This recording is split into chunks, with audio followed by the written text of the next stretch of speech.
Previously on AFTN. AFTN. I didn't know the clothes were coming off, Michael. There's no one here to see me tonight apart from you two. Avert your eyes, Steve.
Hey, everybody. What a wonderful day it is. Welcome to another episode of the AFTN Soccer Show, There's Still Time, on CITR Radio 101.9 FM, broadcasting from the unceded Musqueam territory at the University of Beautiful. Yo, Carl Robinson, you're back again. If you do this again, I'm not sure what Steve is doing here. You're the newest member. Does Steve know what he's doing here? No, I never stopped the thing. Sorry. It's your favorite song. Totally an accident there. I never stopped the thing. You said it was never going to get played again. We can just start over. We can. I don't want to. I'll just keep that in. Anyway, British Columbia. I thought I deleted that off the thing. to guess. The reason I'm in a good mood is the season is officially over. For somebody. We can finally have our end of season show. Not for the Whitecaps, we're still alive, but Toronto! Hooray! It's the end of the road for TFC. I now don't think Toronto has a chance. And they were eliminated by two Canadian teams yesterday. Yes, on Saturday. double Double punch. whammy. What an unexpected win, I think. For me, anyway. I genuinely did not see this coming at all. I know, you kept saying it every week. No, I agree. We all said it. We said Toronto was going to be the giveaway points. Those were like 3-4 weeks ago when we talked about the run-in or whatever. I do kind of regret going on Radio Cascadia during the week and going, of course we're not going to win that. Did you not see the game in August? Yeah, well, what do I know about football? That's why I'm on the radio. No, but the thing is, TFC had every opportunity to win that, and they really didn't come out and play, if you think of it, especially in that first half. Yeah, they were poor. Yeah. Oh, I guess we should say, I'm Michael McCall. I'm Steve Pander. And I'm Zachary Adam Eisenarmer. I'm out of whack. Because it's Thanksgiving today. Yeah. Got a case of the turkey trots. We might have our favourite turkey gobbler on the show later on. Will you need to run out? Possibly. Okay. Don't have a lot of audio to time that, but we'll see. I had some great turkey today. I'm having some more tomorrow. I'm not having any Thanksgiving thing until tomorrow. Oh, okay. I'm going out for Thanksgiving lunch. I'm having to delay it though. BCT, Rovers Tigers United, are in the Challenge Trophy final. Is it Sulzman on that team? He is, yes. Oh, yeah, I figured. So I had to delay my Thanksgiving lunch. My wife is very understanding. She knows football comes first. Everything is football with me, even in the bedroom. I make a change ends at half-time. Everything is football related with me. That's too much. Oh, man. And that was why we spent our Saturday watching football galore. TFC Whitecaps. Oh, did you watch the Impact too before? I fast-forwarded through that. Oh. Then I went to VMSL game. I just put that on and then we... I watched it much later because I was in America while the game was going on. Ooh, look at you, Mr. Jet Setter. Yeah. Spend an hour and a half in line. Oh, see, not worth it just to get cheap gas. Craig Dalrymple had his first full week with the team, and this was the result. Yeah. Showing you it was not the players all along, it was the coaching staff. Is No. What we take from that? No. There were some more than questionable coaching decisions in that game.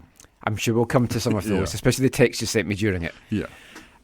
Did we see much different, though, from the Robbo era of late to what was on display on Saturday? I mean, what do you put that win down to? They were pushing forward a lot more. I thought they were a lot more attack-minded. Yeah.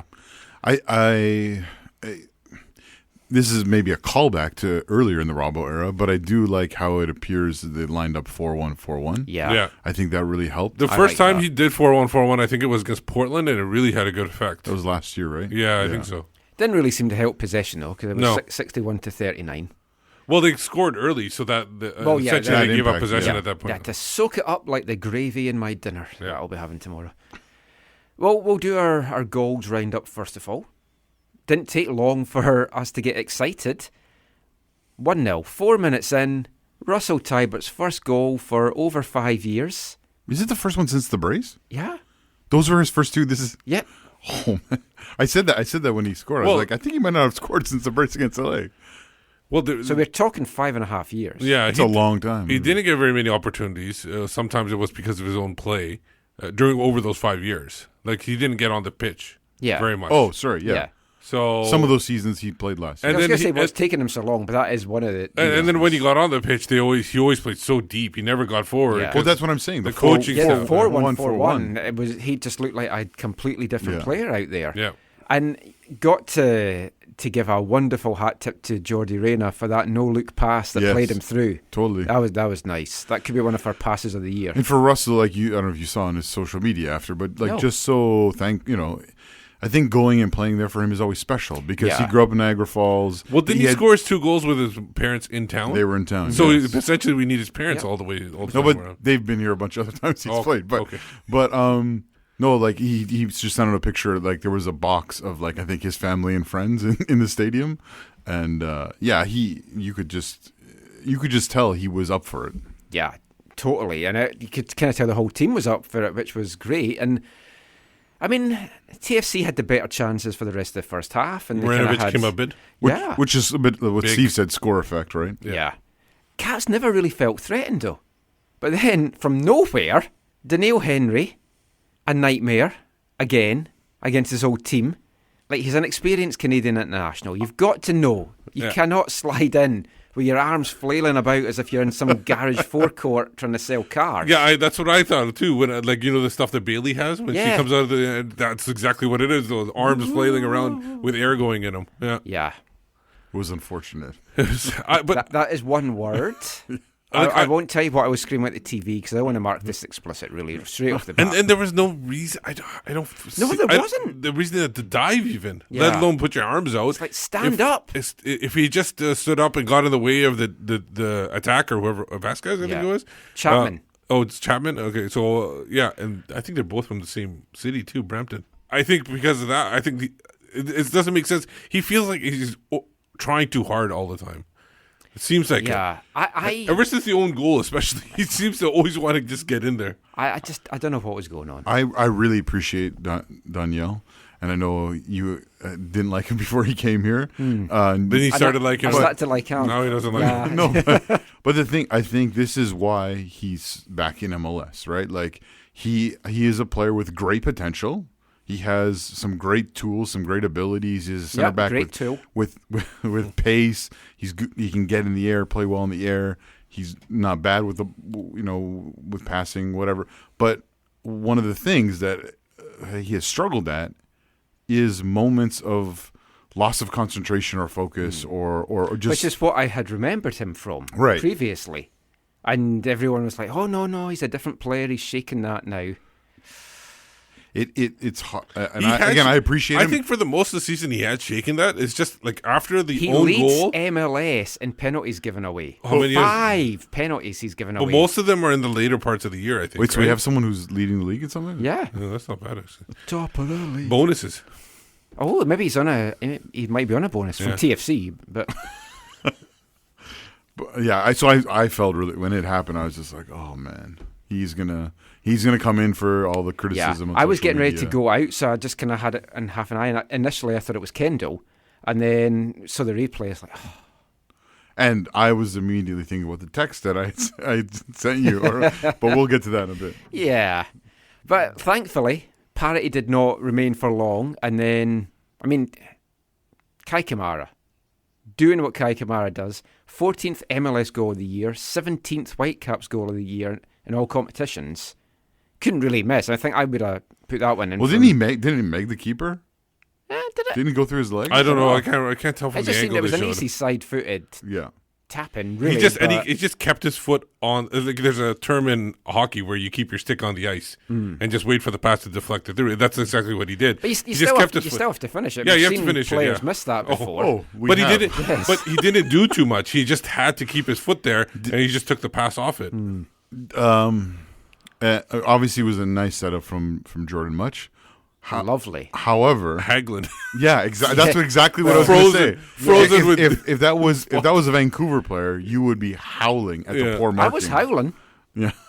Different kind of howling. But and I know probably people aren't gonna like this, but Breck Shea with a nice play where I don't know who the other. You shut your mouth, Steve. I don't know who. Thankfully it wasn't him in front of the goal. I don't know who. But what he did was he created space for Kamara by staying on, making a run at that other defender behind Kamara. I know, and the defender was like, hey, Yeah. this guy might be a danger, and went with him. Yeah, and so Kamara was able to get space because that Yeah. guy couldn't go to Kamara and try to beat him out at it. And Hagelin, for some reason, just Stopped. He just stopped. Yeah. That makes no sense. I don't know if he was trying to get him off side trap or something. Well, let's be honest, a lot Considering of Much was right by the line, right didn't make sense at all. Yeah. Before we get into like our good, bad, and ugly, well, I'll play Craig Dalrymple's audio. I haven't got Greg Vanny's. he still has a job, right? For now, we'll come to that. Anyway, here's Craig Dalrymple. The rent's too high, the air's unclean, the beaches are dirty and the people are mean, and the women are big and the men are dumb, and the children are loopy because they live in a slum. The water is polluted and the mayor's a dork. They dress real bad and they think they're New York and Toronto. I thought we deserved it. We built on the performance from last week. We corrected a few things that we knew we could do better, and we executed. I'm really proud of the boys because they believed. Came in at halftime 1-0 up, and they still weren't happy. They wanted more, and they wanted to fix a few things that weren't quite right in the first half, and they did. And they full deserving for the win. You talked about the play of Russell Taggart. He's obviously been more advanced, and today popping in a goal first in 5 years. Yeah, I'm pleased for him. He's playing in front of some of his family and friends, and I don't know, it's the first time he scored for a few seasons now. And he deserved it. What a great penetrating run, a great first touch, and we see that a lot in training, and it's now come alive in the game. So I'm proud for him. Pleased for him. You just talked about the partnership with Ali and Raina and Russell. They seem to be controlling them. Yeah, I think we've got good balance in there now. Even the boys that came in, Machi and Felipe, they added something when they came in. So yeah, really balanced midfield, and I think it frustrated Toronto a little bit. And they looked like they're out sorts for a little bit in the game. We took advantage of that. So Tough giving up the goal on the penalty, but good character shown with the guys scoring back and getting the win. yeah, 3 penalties in 2 games. It's not a great statistic, but that was probably the only way they were going to score because we were blocking shots, we were denying opportunities, we were frustrating them around the box. We defended the box really well, and just unlucky for Daniil there. He had his hand up, and but we responded perfectly well. Steph made a number of key saves, particularly in the first half. Just talk Yeah. about how important that was. Yeah, no, Steph has been working with Reagan now for the last week or so, and he worked a little bit on his belief and confidence, and he was due a big performance, and he gave us one tonight. I told him now after the game, and even again, I was speaking to him after the match, and he wanted more. He thought we could have done better. So again, that kind of belief and confidence is growing in the group, which is pleasing. Is there any extra, being 2 Canadian teams in the rivalry, is there any extra motivation to come in here to Toronto's stadium sure. and knock them out of the playoffs? Absolutely, yeah. I just said that to the boys. We've knocked them out, and we're still alive. So extra special. I can't remember the last time we won as a club in Toronto. Maybe Nathan would know, but 2016. Okay, so it's been a couple of seasons, and again, full value for the win. There was a lot of personal wrongs to right today, and the Canadian boys that played today were outstanding. He's the gaffer. You can't try it on with him. He's the gaffer. Even when he's on a limb. He's the gaffer.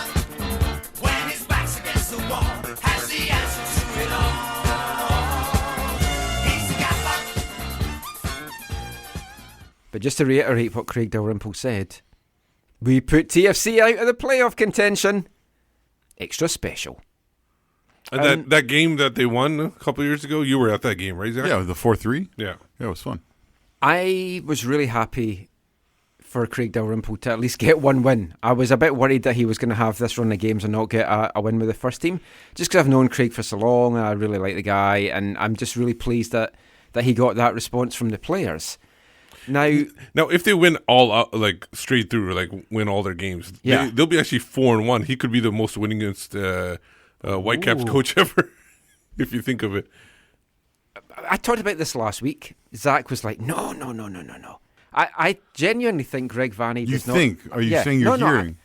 No, I do not. I'm hearing myself say it. I don't think that's Have you seen TFC Twitter today? Brutal. Oh, who is it? The fans? Yeah. Oh, like they have something saying that. Yeah. Mm-hmm. Once the fans turn, you know what it's like. Actually, the crowd was horrible yesterday, but it was rain. Yeah. It was bad weather. 23,000 plus apparently. But it didn't look like the it. tickets sold. Yeah. Yeah, when you have a stadium that's not weatherized and you're outside, you're on the waterfront. And it's the last chance for them to see Alphonso Davies in MLS. Oh, Yeah, that you would expect look, maybe. Argo's stadium it's not built for soccer. Yeah. So you just have to kind of put up Too with much that. sand. Yeah. Michael. And then the Lions defeated the Argos. That joke was more appropriate than your last one. TFC were awful for weeks. They did well last week though against New England, which is why I didn't think. But again, the second half it happened, not the first half. Yeah, they were tough in the but first they half. just seemed so out of sorts, and for a game they knew they had to win. Honestly, that's what I was thinking about, Steve. When the early goal went in, I was just like, oh no, is this going to ignite them like it did against New England? But yeah. But who cares about TFC? Let's look at our good, bad, and ugly. On the good side, it was great to see the players give a response. It would have been easy for their heads to go down. I was a bit concerned that some of them had possibly checked out. I'm still a little bit concerned a couple of them may have.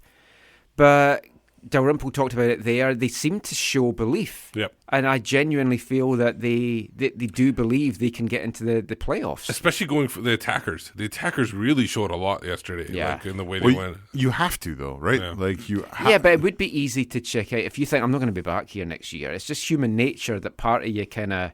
And you're thinking, I got enough video my agent can put together to get in a job somewhere else. Oh, man. I just got to get in a good rap song. Tybert had an excellent all-round game. Apart from the goal, I thought he was excellent. We touched upon him getting forward. Yeah. One of his best games as a Whitecap. What about some of the other guys? Marinovic. Now, excellent. He put in the kind of performance that we've been needing from him and from a goalkeeper all season long. So, again, for you, Steve, that was like a clean sheet, right? One goal definitely from a clean penalty. sheet. A penalty, that's a clean sheet. Had a lot of strong Stamp it. saves. Craig Dalrymple mentioned he'd been working hard with Regan Hall, the new goalkeeper coach. Maybe it's the coaching change again. Maybe it's the coaching that's brought that out of him. I thought the subs were good. Whoa. I thought Much... Let's back the fun train up. Much was a good substitution. Yeah, Much was a good sub. Yeah. Who else was it? Zach has an issue with Fonzie getting taken off. That was like... that was a very poor decision, in my opinion. You have a team that goes down to 10 men, and you take off. Do you know the full reason why he was taken off? Maybe he was feeling something. See, he was knocked over in the neck a couple times. He took a couple of knocks in the first half. So he takes multiple knocks every game. So maybe his neck was sore. Maybe he needed to be taken off. Until we know the full story, we don't know. Yeah, but okay. So based on what we know, Steve, I thought it was a very poor coaching decision. I'm thinking we won the game. Good decision. Yeah. Oh yeah, we were winning. We were winning the game, and then gave up a goal. And your best player, your best overall player, your biggest threat is now off the pitch. And that's that's why I say there's a reason why they took him off. Yeah. There got to be a reason why. I think because so, why too. would you do that? No, I don't think so. He might have been fatigued. Maybe it was something in that French thing he did that fatigued. Told him to take Davies off. It was all the press he's had to do for being the number one in the 22 under 22. That was like I said to you. And TSN had him for a whole day. I think that could have been the match. Could have been if it wasn't for Nick. If it wasn't for Nick Anglin, that would have been the match. The Queen had ball should be the king. Oh, not that again. Yep. I thought Waston had a bit of a poor outing, but not terrible. But I don't think he was like as commanding as he maybe should have been. Are we already in the bad? Yeah. We missed some of the good, I think. Well, what other goods? What do you think of the fullbacks then? Yeah, I thought they were not bad. So very high. Therefore good. Yeah. Nerwinski certainly. I thought Reina was obviously good. Did I thought he had a good. another thing we may or may not know?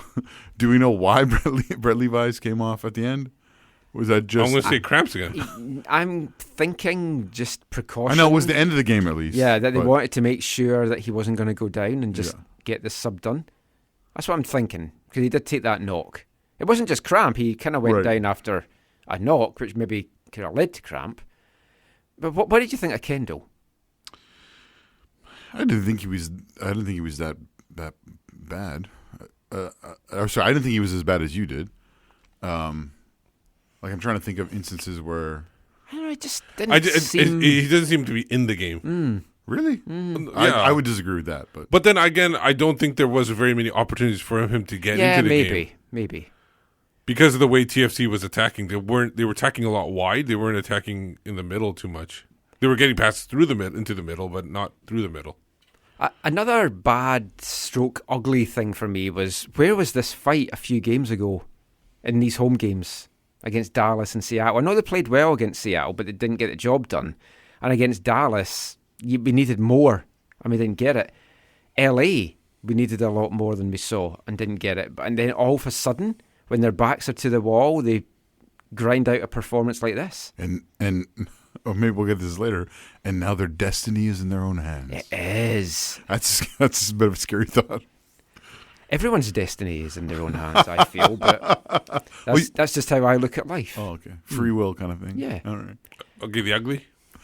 The penalties obviously were horrendous. 3 stupid penalties in the last 2 matches. And 2 of them by Donnell the Donkey Henry. And you said he's obviously, like you said before, he's leading the league in 5. Yes. 5, so It's nice to be first in something. It's For me, and you have to drop him now. What are you going to say? I was going to say it's inexcusable. It's inexcusable. Wait, did Steve just make fun of me? I'm just having a laugh. You know that Steve can't pronounce words very well. I'm sorry. Oh, that was funny. For me, though, I kind of feel we have to drop him. Yeah. I want to Well, see they Aha. are gonna drop him. There's gonna be Aha and Mond probably in the next game because he won't be available. They're playing the night before in Toronto. Oh, yeah, actually, true. Oh, and Kendall's gone yes. too. We'll talk about that. Yes. Then he loses his place and then doesn't get it back for the rest of the season. Yeah. So Mond and Aha will be the 2 going forward for SKC, barring some time travel or teleportation machines. I'm not sure what. And then another one I thought was almost giving up the points after going up a man. Like they basically the other opponent goes down. When they took off their best player. When Vanderveel went off. But it was that was coming. I tweeted out that was coming. I know. I saw your tweets, but I was like, no, don't give him the red. keep him. Decline it. Or something. Let's stay 11 where you left. Penalty declined. If they could decline, that's funny. First down. Yeah. But we seem to struggle. I don't know what it is. It's something we need to work on for next season. Again, taking off your best player probably doesn't help with that. You've got to be in your bonnet about that. No, I mean I just unless something comes out like you guys are suggesting, then it makes no sense. Last thing for me, in the ugly side, was the TSN commentary. That was so skewed and biased.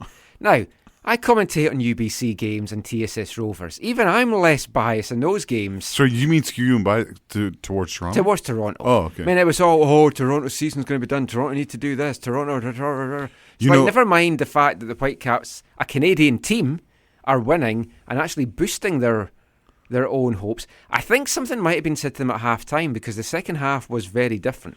Well, okay.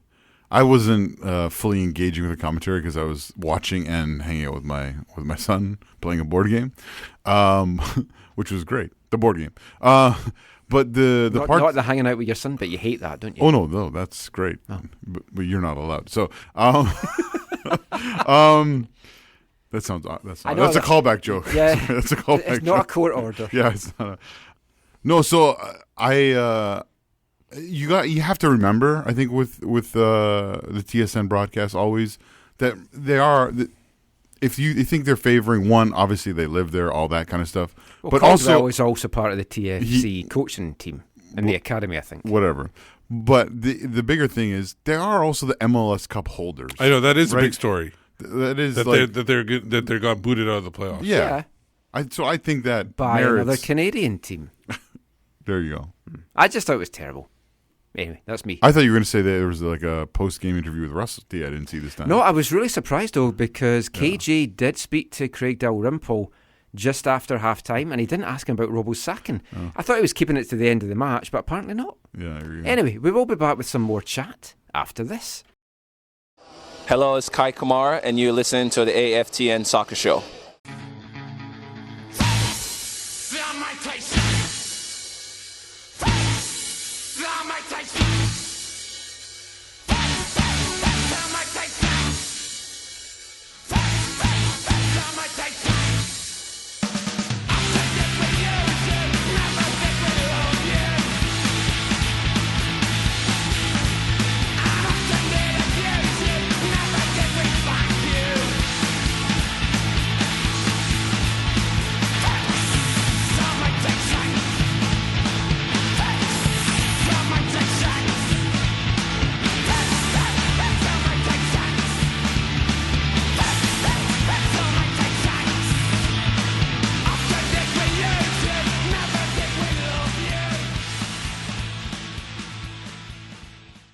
Thanks to those masters of industry, toilet makers extraordinaire, Armitage Shanks.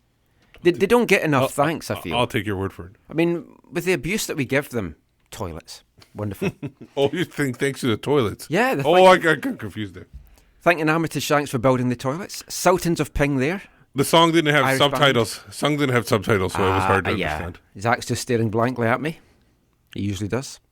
You're back listening to the AFTN Soccer Show on CITR Radio, 101.9 FM. I was just waiting to see if Steve played any music accidentally while I was doing that. Okay. This is yours, anyway. Okay, we're good. But yeah, it is Thanksgiving weekend.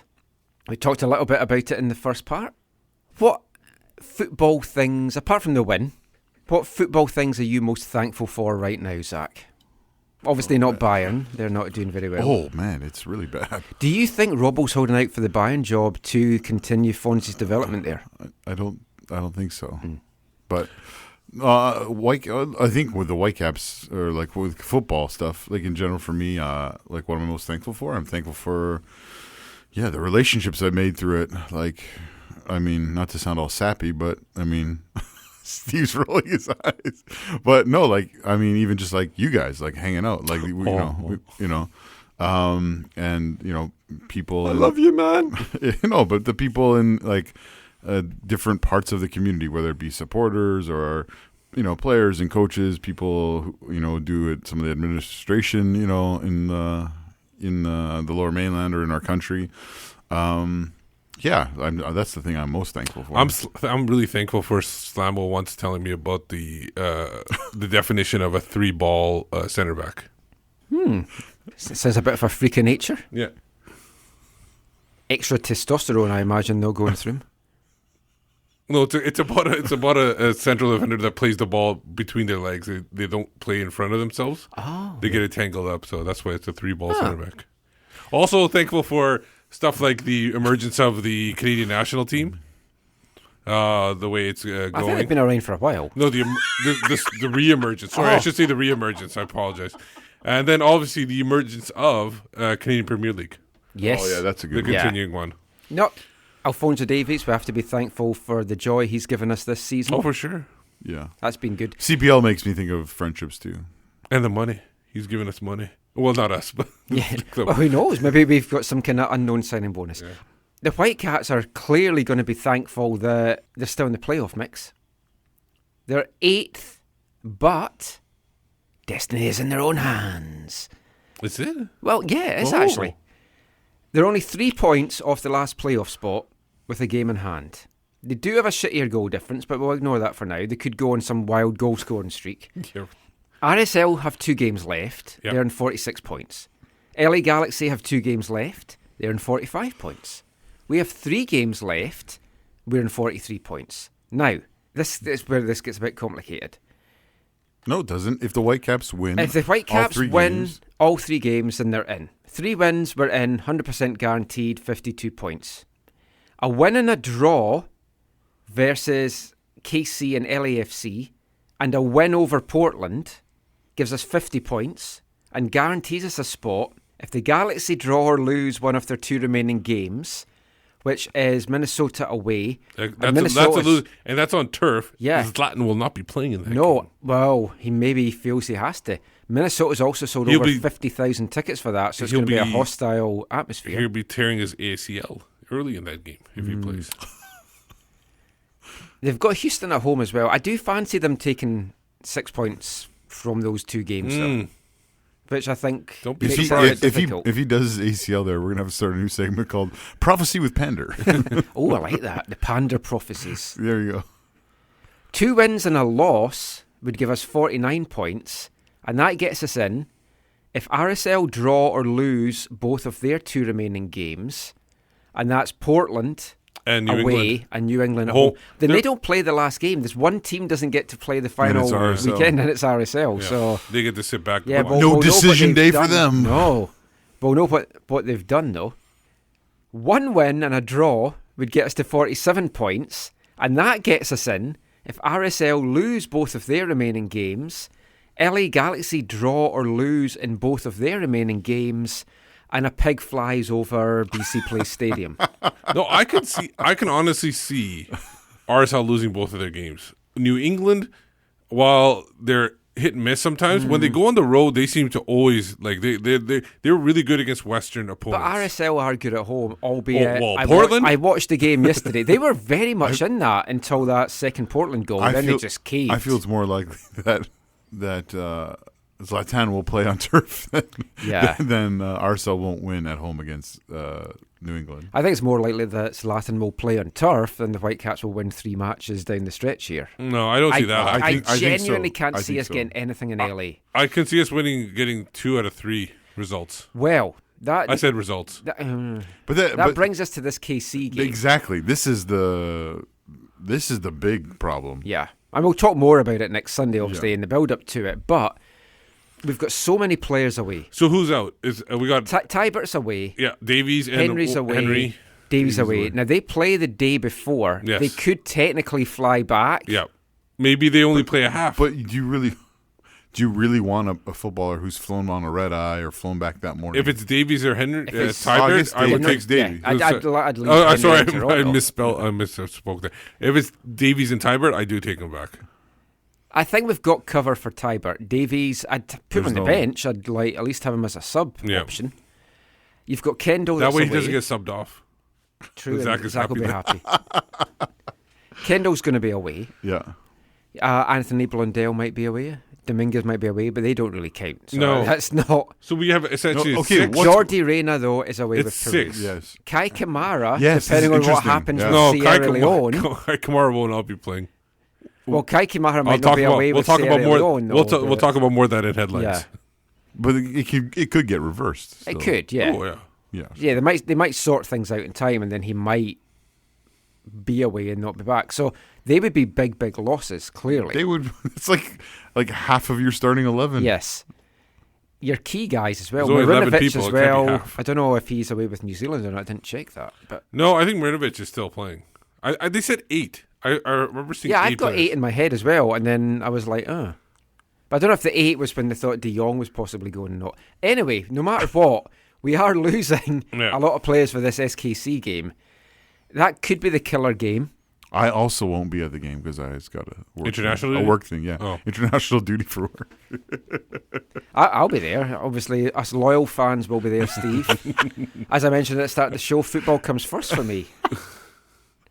That may or may not still be in the show when folk listen to this in the podcast. But you're only loyal if you wave a flag, though. Oh yeah, and block people's views. Yeah. I mean, I never said that. You're not a real fan unless you stop people. I just wanted to get him going on that. Actually, I'm away at an ordination weekend, so I'm kind of a retreat. No idea what that I'm is. really excited. I'm getting ordained. Oh, you're getting ordained? Yeah. As what? What do you mean? As what? I thought you already were something. No, I'm not ordained though. Okay, this means nothing to me. Let's get back to football. How about all the weddings you did? Yeah, you. Are they not legal? No, they're legal. Right. The longer that our playoff hopes drag on, The more we have to do the show. yes. And then, like, if they don't end until the LA game or they don't end until the Portland game, obviously we don't want them to end. We want to get in the playoffs. I think we do want to be in the playoffs. We want to give the opportunity to Portland to eliminate us from the playoffs. We want to get to that last game at least. No, I want to get in the playoffs and make a run for the cup. Okay. Yeah, what are the dates? But the longer that it goes on that we still have this sniff, Yeah. we can't Michael's got a sniff. we can't play some of these players that I want to see play because they'll stick with the guys that we know. Yeah. KC is a game, though, that we could see the likes of Marvin Emnes. We're definitely going to I see. forgot about him. We're going to definitely see Aha and Mond. Maybe Anthony Bladel comes in from the cold. No, I think they should go 4-4-2 in that game because I don't think they have enough central midfielders that they want to put on the field. And I see it going like you got Levi's, Nowitzki, Mond, Aha, and then you go in the middle, you got Much and Felipe. On the wings, you probably have to go Breckshay and Emnes or Teixeira, one of the two of the three guys. And then up front, Hurtado and Camaro. I think that's your starting 11. You wouldn't put Iffy Juarez back in? No. No? No. I would. Him and Felipe. Worked so well early in the season. If we do play Portland, I hope it's a Thursday game. But I like Much. I want Much. I Not honestly, on Halloween. The day after Halloween. I still honestly believe that Much, if he wasn't so injury riddled, that they would be in a better position right now to make the playoffs. I'd like to have another look at Much, but I just don't think playing on half your season on a turf pitch is like good for him. It's not conducive for him to have a career that is going to be long lasting. I just don't think it suits the injuries that he's had. So make the most of him while we can. Well, he's not here next year, no matter what, right? Oh, they can. No, he's not. He might here. say, "I love it, mate." No, like That was a terrible. what attempt. they're Jordan Much accent. the money they're paying him is minuscule compared to what he is making. But we are rolling in Scrooge McDuck style money right now. Yeah, no. I the just money I picture Bobby showering himself in or diving into $100 bills. Yeah, no. Yeah, diving into a pool of gold coins. Yeah, there's no way they're paying him what he's getting paid. No. But then it's whether anyone is going to pay him that kind of money now going forward. That's a valid So there's question. that as well. So he might just be happy with his... He loves living here. The search for a new coach is continuing, obviously. And there's some big news came out tonight. Not for the Whitecaps, but we looked last week at who was in the frame for San Jose in their coaching search. One of the guys we didn't mention, because his name wasn't mentioned, was Matias Almeida. The 44-year-old Argentine. Played in 2 World Cups with the Argies. He was a nasty piece of business. He was. Central midfield, right? Yeah. Yeah. Tough tackling. Yes. That's politely. That's a kind way of saying it. Yeah. But he's done well as a manager. He's managed River Plate, Banfield, most recently Chivas Guadalajara, had a lot of success in Mexico, and won this year's Champions League. Right. It looks like he is getting unveiled as the Quakes manager on Monday morning. So by the time most folk hear this podcast, he's probably going to be the guy that is announced as it. That came from nowhere because his name seems to have shocked a lot of people tonight, especially Mexican fans. He was in the frame to actually be in the run for the Mexican national team coaching job. I think this is a big coup, not just for the Quakes, but for MLS. Yeah. It'll be interesting to see what players he maybe tempts with him as well from Chivas. Frees up Mark DeSantos, though. Yeah. So Your number one choice. It would be a huge signing for. I think it shows some intent from the San Jose ownership Yes. and he- this is where we want to go. He could play Batman too. He's got that jawline. Matias Almeida. Yeah. the Quakes put a picture out tonight of just the coach with San Jose in the back and hit the back of his head, and everyone knew it was him from his long hair. Long hair, yeah. So everyone's getting really excited. It'd be hilarious if it's some bald guy in a wig.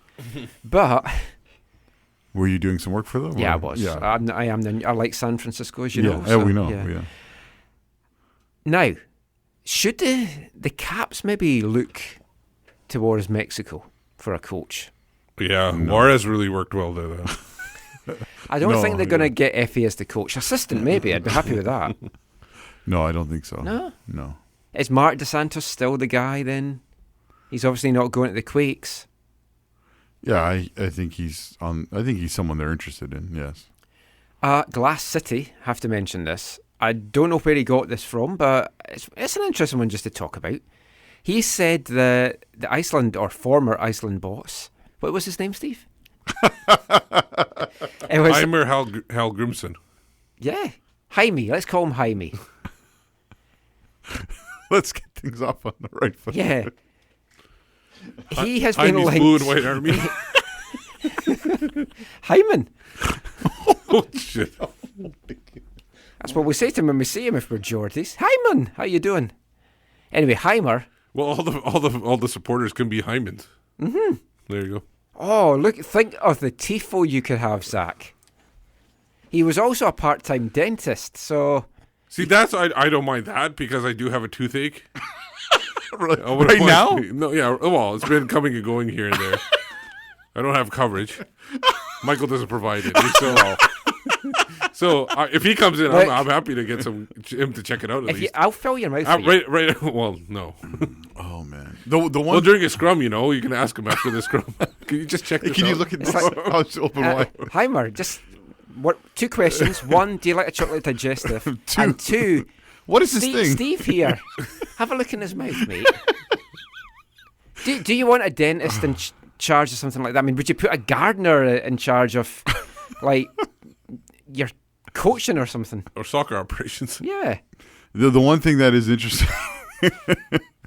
The one thing that is interesting, beside what you just said, is that if this rumor if there's any truth to this rumor, it would, for me, maybe this is a stretch, it would make sense of what Bobby said recently about feeling bad about letting Tater go too early. So you just bring another Icelandic guy in. That makes no sense. I don't know. I mean, he hasn't got a great history at club level, but he guided Iceland to the Euros and the World Cup. He was co-manager, and then he took over as the main manager. It would be out of left field, you've got to say. It would definitely be out of left field. Well, we have to play more Bjork. But they did say they're taking resumes from all over the world. Yeah. That's what they said, so. I think it could be. I'm assuming resumes are actually coming in from all over the world. I think it could just be a confusion. Bobby said he was going to Iceland. Folk think we're getting him.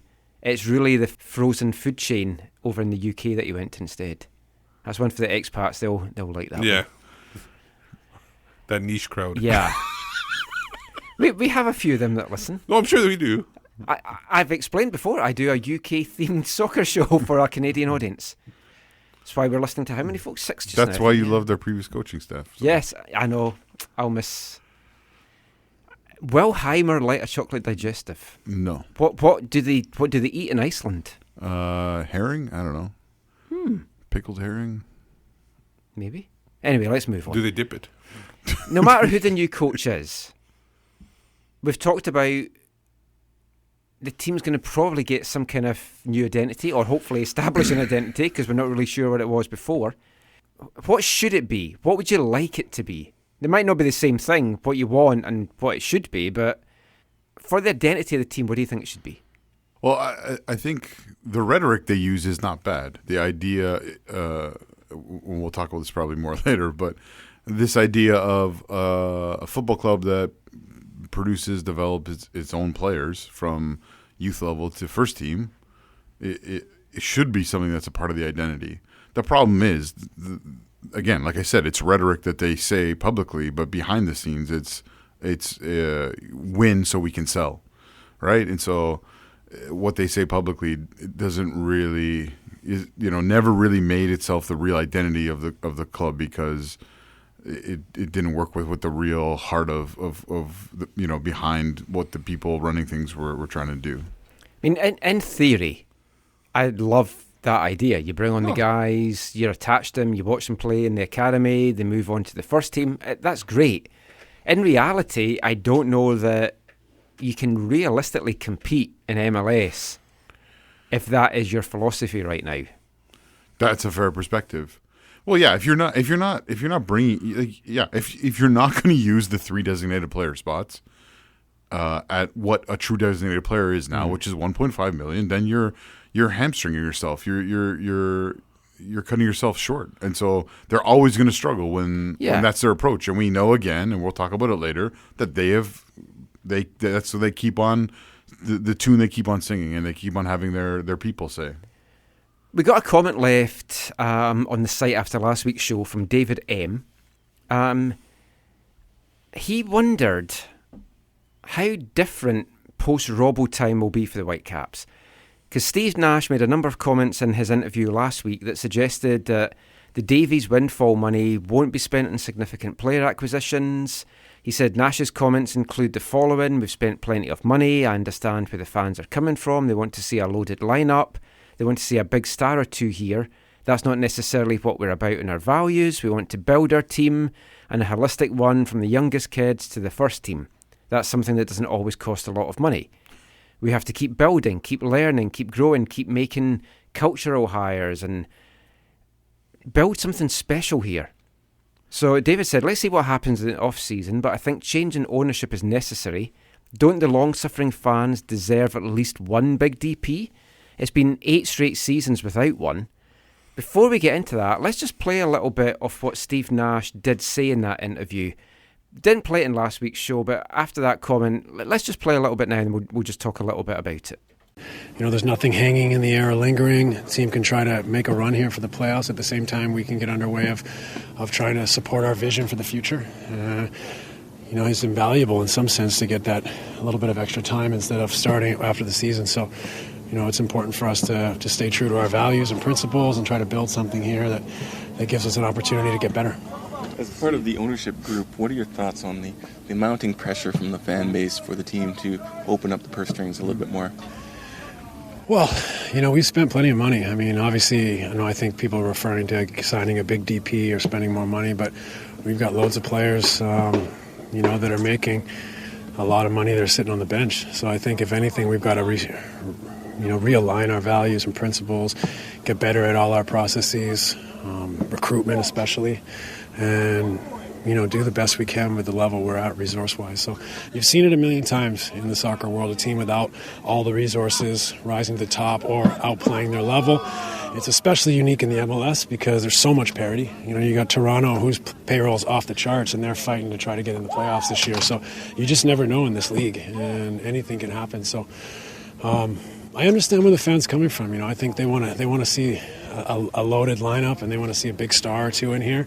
That's natural, and we appreciate that hunger and desire from them. That's not necessarily, you know, what we're about and our values. You know, we want to try to build a team, and a holistic one from the youngest kids to the first team, and, you know, develop our processes and practices so that we can not only encourage our youngsters to make the first team, but also recruit well, and not just in ability, but in personality, and really put together a team of fighters.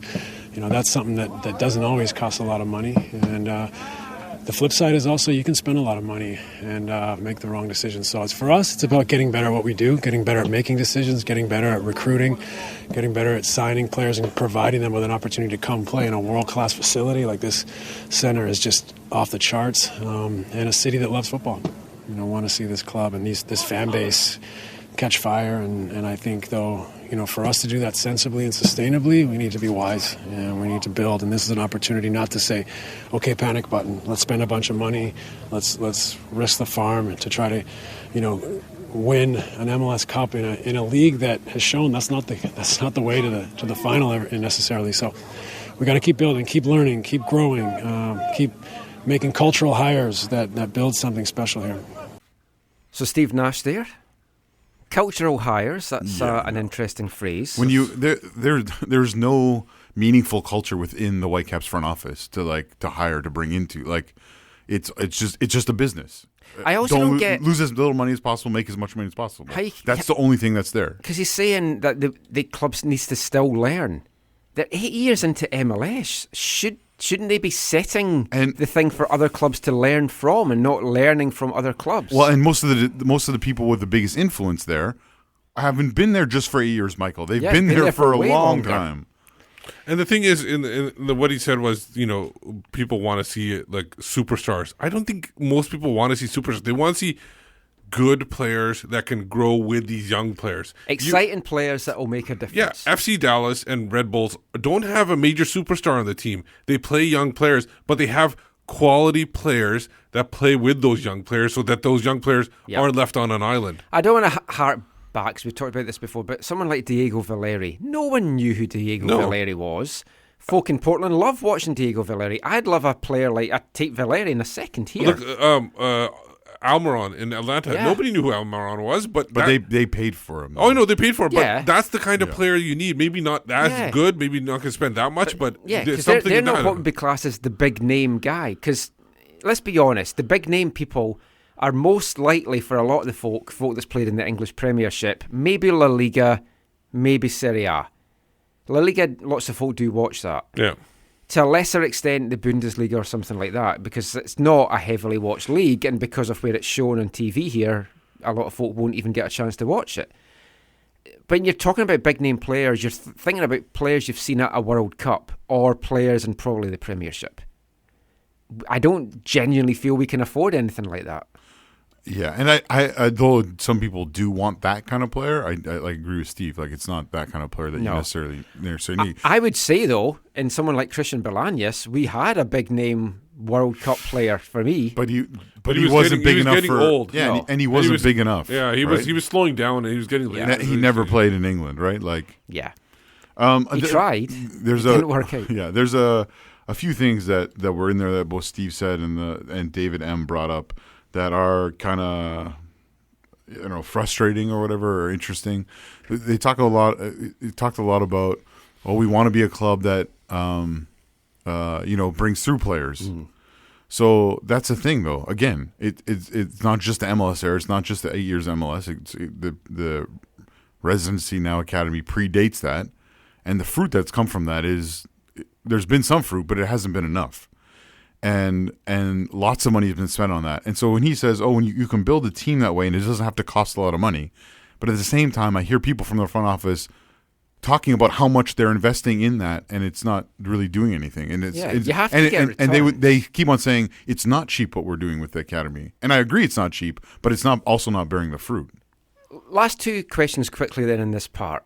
Is there any way, like, if the team decides to go with this young philosophy again and building up from the first team, is there any way that a large chunk of the fan base won't equate that with them just being cheap? Because they know they've got the Davies money. So if they're seen not to spend it, will they just get cheap? I think now there's two negatives against that. One is, I think you're right. In some regards, people will view it that way. The other problem is what I stated before, is that people who do know what's going on, or people who have been around for a long time, either know or will see or have seen that it's not actually true. They say we want to do this, but they're not really doing it, and therefore it's not really who they are. And so you'll have a negative because you're not doing it, and because people know you're not, because it's not what people really want, a big name or a recognizable name, or the kind of player Steve was talking about, and you're not actually bringing through players. Now, if they bring in players and they have and they're able to sell those players, like through obviously highlight packages, good song in the preseason, good rap song. I think people will be excited over that. Like when Yordi Reyna came over, people liked what they saw of Yordi Reyna in his highlight. So they have to have somebody that looks dynamic and is able to fit what they need, and not just fit a name or something like that. Does the club have to spend money to keep a section of the fan base happy? They should spend money in order to want to compete. I think Michael, like I think the best thing for their narrative now this summer is that TFC missed the playoffs. I know you cheer that TFC missed the playoffs. It's actually a negative thing for Vancouver. You can spend money and not make the postseason. Exactly, which is a joke because they've already said that. They're the holders, and they were in the Champions League. Steve Nash has said that. The numbers said that on the radio too. Yeah, I know, but that's the spin that people hate. That drives people mad. That's what I'm saying. Is the worst thing for Vancouver is that TFC missed the playoffs. Yeah, probably. But this Okay, what was the question you just asked, Michael? Does the club have to spend money to keep the fans happy? Right. So again, that's part of the problem. When you don't actually have an identity, you don't actually know who you are and who you want to be, all you're trying to do is please people so you can sell them tickets. Mm-hmm. And that's not a long-term good thing. You need to know who you are and live that out, and know that some people are going to be with that and some people are not. Anyway, we'll be back with more chat, and we'll have a bit of a fun part, I think, next, after this. Hi, I'm Alfonso Davies, and you're listening to the AFTN Soccer Show.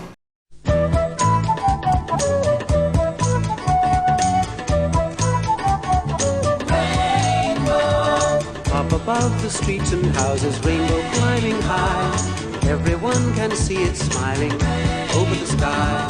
Paint the whole world with a rainbow.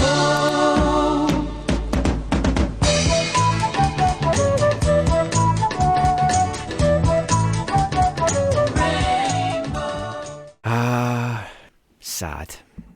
Rainbow. You had rainbow over here because my wife remembers. I do. Rainbow. No, I do. I didn't remember it, but then when I saw the puppet with the one with the zipper, yes, Zippy. I do. I remember watching that when I was Zippy. younger. I'm obviously Zippy. Zach's Bungle. Oh, is this thing you were talking about on Twitter? Yep. Yeah, I don't know this thing. You're George. Cool. But Jeffrey has died. Jeffrey Hayes, mainstay of lots of people's childhoods, mine in particular. I would equate him, for people who don't know who he is, to the Mr. Dress-Up of Canada. Yes, that's what Caitlin said as well. Yeah. He presented a TV show called Rainbow. It had puppets in it, and a very strange dynamic of Rod, Jane, and Freddie, who all seemed to live together. But yes, Jeffrey Hayes, he died this week. He's now up above the streets and houses in a rainbow flying high, I'm pretty sure. But it got me thinking about like children's TV shows, and I've played my wife some really weird TV shows that I grew up with. You can check these out on YouTube. Bod, which was about a kid that looks like he's maybe got leukemia, but he turns out just to have no hair. Who? Caillou? No, yeah, that is Montreal based. Caillou? It's a Canadian cartoon, yeah. Well, it's also it was that one top from Columbus Crew. They had the Caillou uniform. Yeah.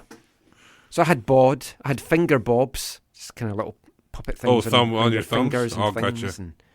Well, what's your favourite shows from your childhood? Oh, I got too many because my babysitter was essentially a TV. They just plopped me in front of the TV. I feel like this is an episode of Cable Guy.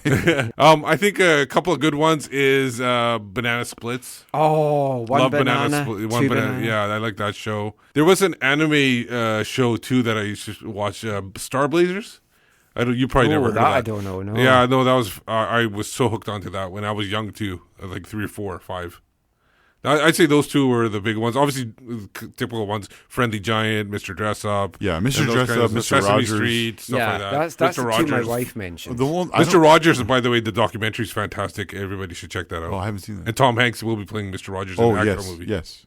Good. For me, like shows when I was really young, I don't remember a lot of them except for, and I didn't watch all of it or all the time or every day, but the G.I. Joe cartoon was really awesome when I was a kid. Oh yeah, those ones obviously, yeah. Transformers, Yeah. G.I. Joe. No, I remember Transformers, but G.I. Joe was the one that was special for me. The more you know. Yeah, the more you know. I had Mr. Ben. It was a guy, there's only 13 episodes of it. He used to go to a fancy dress shop, and then he would take a costume, go into the curtains, try the costume on, go out the curtains on the other side, and then be in an adventure. Oh, I see. Great stuff. Interesting. For me, as I got older, I'd like to show like The Wonder Years. Obviously, yeah. That's a little bit older. Sadly for me, most of my childhood heroes are in prison after Operation U-Tree, but that's another story that's for another day. Why do you keep bringing that up? Jeffrey Hayes wasn't one of them, though. So R.I.P. Jeffrey. Talking about TV, we'll have a little bit of a TV section in this part. So that means we can bring back TVOD.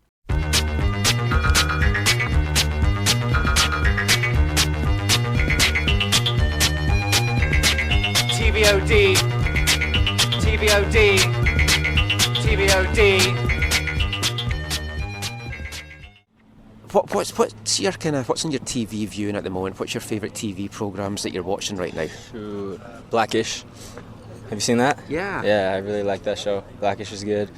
Family Guy is funny. Oh, yeah. I just started watching Westworld for the first time because I heard the second season's coming out. Yeah, I'm behind and I haven't seen any of this Yeah, season yet. just watched 2 episodes yesterday, so I'm going to watch one tonight. It's a little weird, but... Yeah, it gets weirder. Does You it? just started it, Yeah. yeah. Yeah, it's intriguing. And what would you say is your all-time favourite TV show? All-time favorite TV show? Maybe Rocket Power. That was sick back in the day on Nickelodeon. I don't even know what that is. Yeah, Rocket Power. Look it up. It's on. It was on Nickelodeon. Okay. TVOD. I don't need a TV screen.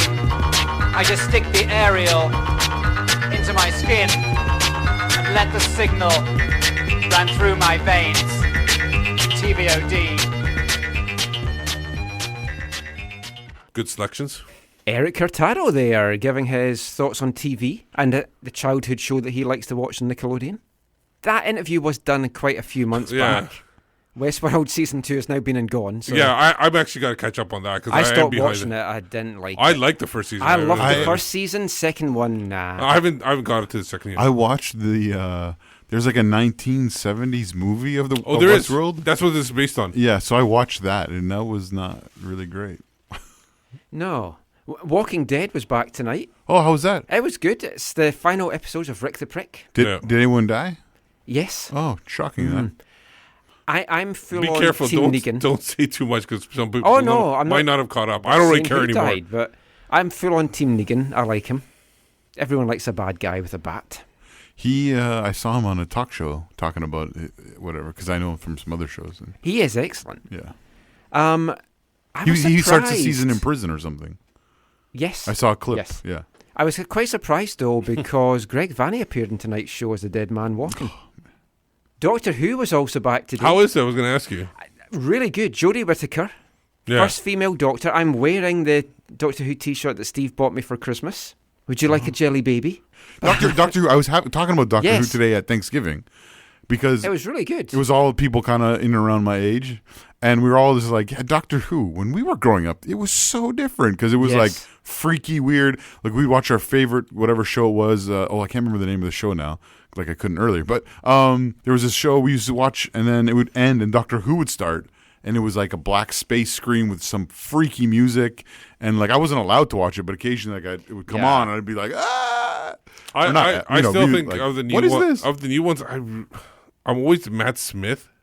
I really like Matt Smith. I really love Peter Capaldi. No, just because No, he was no, Scottish. I just do. thought he was I- excellent. You're talking about the different Doctors? Yeah. I'm really hard to say that. Of the newer ones. I never disliked any of them. There was No. none of them that were really So horrible. is the newer ones connected to the older ones, or was it a reboot, Yes, or what was it's it? kind of a reboot, but it's also connected. They Right. have little nods to the past. For me, the third Doctor, Well, they John brought all the. Pertwee, is we always brought- the best. we He were- was my first. There was one episode they brought all of them back. Yes, Yeah, that was a the lot of them. anniversary Whoever one, was yeah. alive. But this is the first time they've got a woman Doctor, Jodie Whittaker, and folk might know her from Broadchurch. She was in that. 2 Doctors now in Broadchurch because David Tennant was in that as well. Oh, I like David Tennant too. But she was really good. I was a little bit apprehensive, but it was a really good opening thing. She has brilliant faces. She makes really funny faces. I just enjoyed it. But talking of like women going into a men's world, could we ever see a woman in charge of a men's team in MLS? Yes. You think? Oh yeah, it'll happen in the next. I think if it's going to happen in any top league, MLS is kind of a prime league for it. Yeah, I could see it happening. But that brings me nicely to something I haven't done before.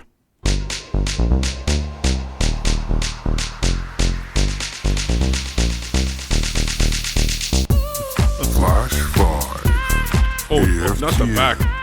Rank it, baby. 5 to 1. Flash 5. AFTN. Rank it, baby. 5 to 1. Flash 5. Okay, I think that's enough. AFTN. I can't rub my nipples anymore. It's like they're going to be raw. Please stop. Yeah. Yeah. I just wanted to play the song so I could just do that. Nothing to do with the show. No, I thought I would do my first ever Flash 5. Ooh. Wait, so we can just do our own now? Yeah. You can bring one whenever you want. Yeah. So I'm going to do Flash 5 Best TV football dramas. See, I'm not going to be able to help with that Yeah. because I didn't watch any of the I saw your England ones. category. I was just like, what? There's Well- one that I know of, Like that they 21 Thunder? No. Oh, yeah, There's no, It's one. not made my top 5. There's one in I haven't England. finished it yet either. There's a recent one. It might be in the 2000s. It was in England, but everybody basically died all the time. I can't remember what it was. It was like a club in England, maybe a lower league club, and sometimes somebody would like die in a car crash. There was Dream Team. I think it could be that. Maybe that. I Why- can't remember. I just why have remember you seeing not clips. finished watching 21 Thunder? I watched the 2 screener episodes they sent me, Yeah. and then I just never got around to watching it, and then they built up, and then it's on my PVR. I will finish it at some point. Is there ever going to be a second season? There's talks, yes, Yeah. that there might be, because it's on Netflix. I want to know what and everything happens. as well. Yeah. So do I want to watch the last 6 episodes. But here's my Flash 5. So these are TV dramas or made-for-TV movies or plays that I've done. Steve, is there any, beside 21 Thunder, is there any one that you can think of? TV? No, not For TV football? wise. I can't think Oh, of I've loads. No, but I I'm talking need to about. give you a loan of some of these. We're talking about North America, though. Yeah. Yeah, none of these are from North America, I've got to say. So number 5, and I would have had this high, but it's not just all about football.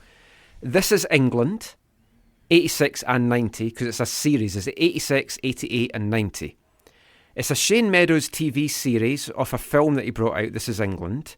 So it's not strictly all about football, but the 86 and 90 ones are because it's set during the World Cup.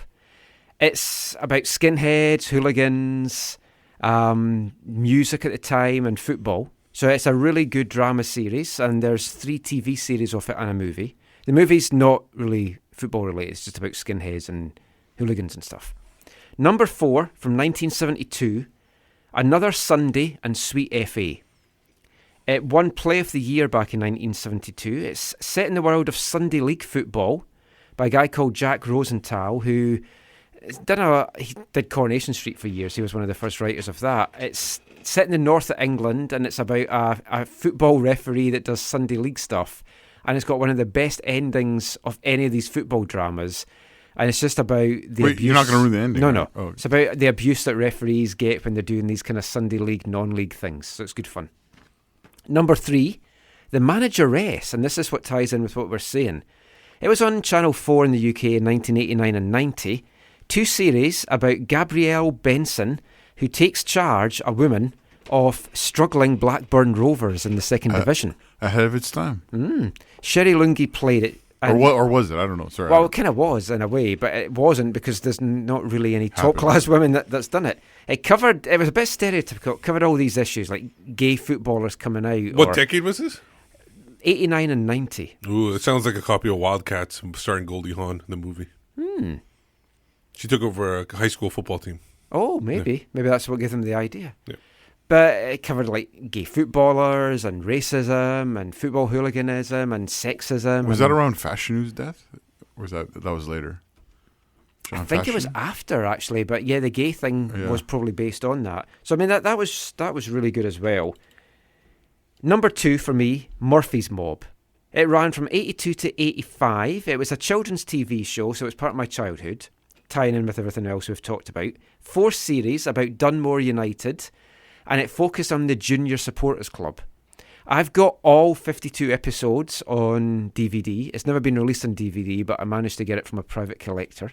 Some of the episodes are on YouTube, and it was just fantastic. And it was filmed at Watford and Chesterfield's old ground before they knocked it down. And Vicarage Road? Yeah. Vicarage Road, and I can't remember what Saltergate for Chesterfield. But number 1 for me, The Firm. 1989, made-for-TV movie for the BBC. Not the Tom Cruise movie. Well, I know I've heard of The Firm. Which is a John Grisham book. Yeah. Yeah. Gary Oldman stars as a guy called Bex, who's the leader of the Intercity Crew, football hooliganism. Wait, Gary Oldman was a hoolie? Yeah. Wow. He is superb in it. And it's about all these gangs that fight at the football, but then they get together to travel to Europe with England. But then there's still some rivals in the gangs and stuff not wanting him to be leader and stuff. Is that one on YouTube? It probably will be, actually. I really recommend it. It's called The Firm. I think it is on YouTube. Alan Clark wrote it. He also did 2 of my other favourite movies, Scum and Made in Britain. And Scum had Ray Winston in it, who we talked about that, and he was meant to play the lead in The Firm, But as he told us when we chatted to him last year, Gary Oldman took my gig. So that is my Flash 5. We won't play the music again. Oh, thank you. But let's just continue just to round this part off with a bit more light-hearted fun. It's time to play 30 Seconds to Mars. I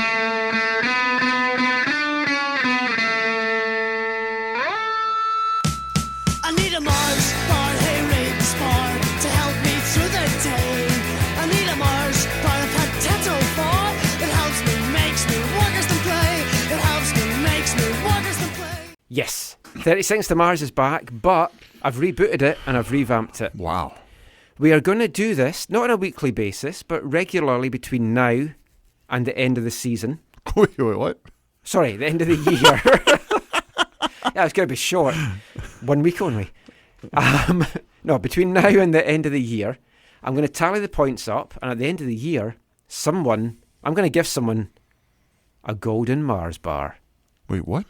A golden Mars bar? Yeah. Wait, what is that? Let's just say my wife likes it. That's all you need to know. You'll find out at the end of the year. So remember, Steve can't eat chocolate, right? Exactly. Yeah. I'll bite all the chocolate off. What I was going to do tonight was bring 2 Mars bars and then show you one, and you'd go, or he would go, I can't eat chocolate, and then bring out one that I'd bitten all the chocolate off and go, there you go, that's for you. But anyway, I didn't have time for that. So what we're going to do, I've got 4 envelopes here. You'll each pick an envelope. The theme this week is starting 11. I'll explain as we go through it. So who wants to go first? I'll go first. Okay. Thanks, man. Do you want envelope A or B? B. Okay. You only put this in the envelope in order to make the noise. Yeah. So, you're each going to have 30 seconds to name as many players from a specific starting 11, Whitecaps starting 11, as you can. Oh, this is going to be impossible. You'll get one. I'm horrible at years. You'll get 1 point for each correct answer. If you get can I go all first? 11, you'll get 5. Well, he's going first. He's going first. Well, no, you'll get your own thing. Is this a certain year? Yes. Oh, if anything before. If you get all 11, you'll get 5 bonus points, but you're only allowed 3 wrong guesses, and then your turn is over. I might as well just do the 3 guesses. So I will just We're late start. for break right now. No, you're going to do great, Steve. No, you will, because you've actually got a really good one here. What you have is a starting 11 from March 19th, 2011. I told you, super easy. It's the first Whitecaps starting lineup in MLS against TFC. Oh, it's easy. See, I wasn't even here for that game. So how many Can I do of it? these No, 11 I'll do it. start now? Alain Rochat. Yep. Jonathan Leathers. Yep. Eric Castley. Yep. Russell Tybert. Yep. Terry Dunfield. Yep. Jay Nolly. Yep. Oh, 6 crap. so far. Jay Demerit. Yes, 7. Who was it? Boxall was Yes, his team? 8. That's the back line. Who else was in the 3 midfield? to go. Oh, I'm trying to blank on the rest 5 of the... seconds. Oh, freaking now I've got it. Okay, can I try and finish it? Yeah, if you want. Okay, so did you say Davide Cumento? No. He's one of the missing in ones. there for sure. Oh, I miss him. Atiba Harris? Yes, I did think you'd get Atiba. And there's 1 to go. Oh, hang on. He scored a goal, too. Yeah, he did. I'm not sure if off his chest or thigh. Okay, I don't know if this was a substitute or not. Okay, can I ask a question? No. Oh, come on.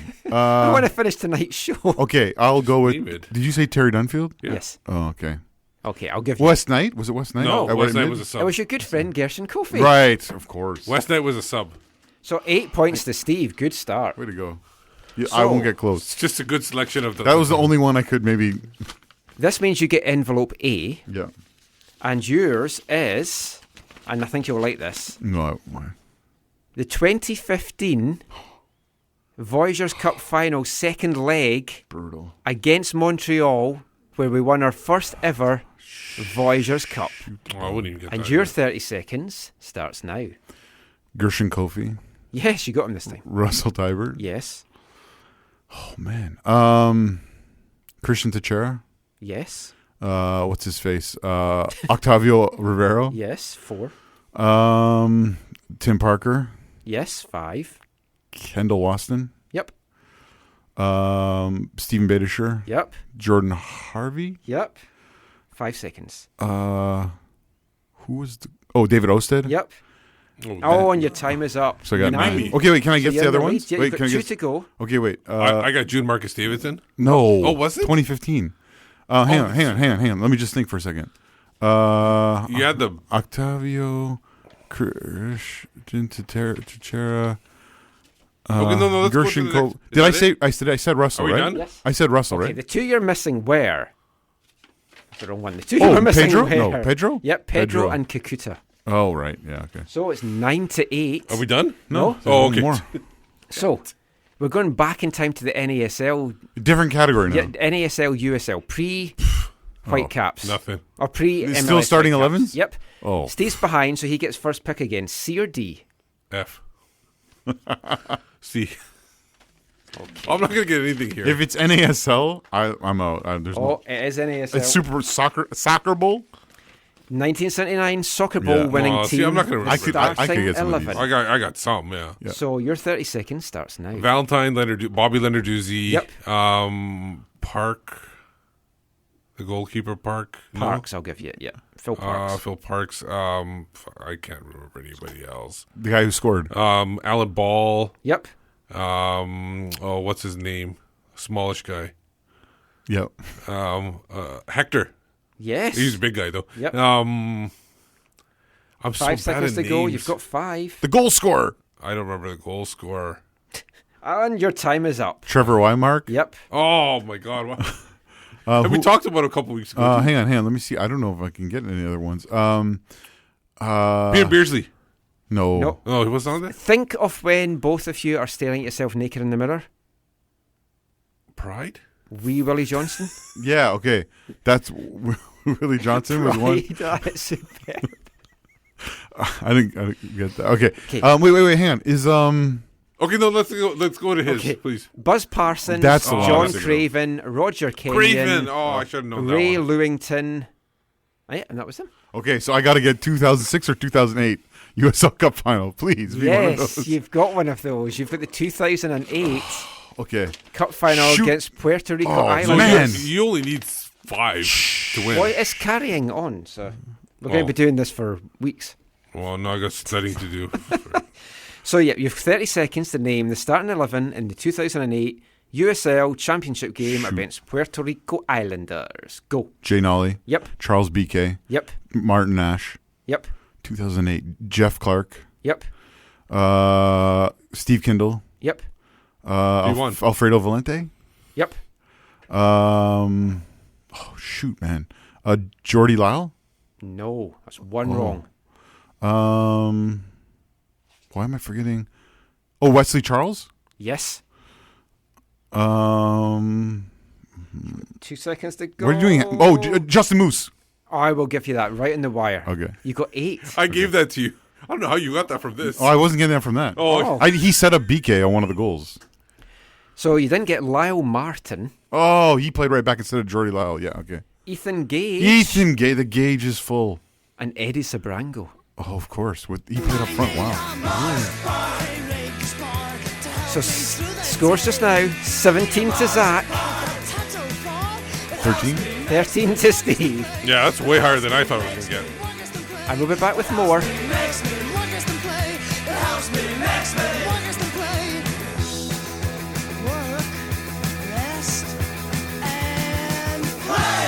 After this.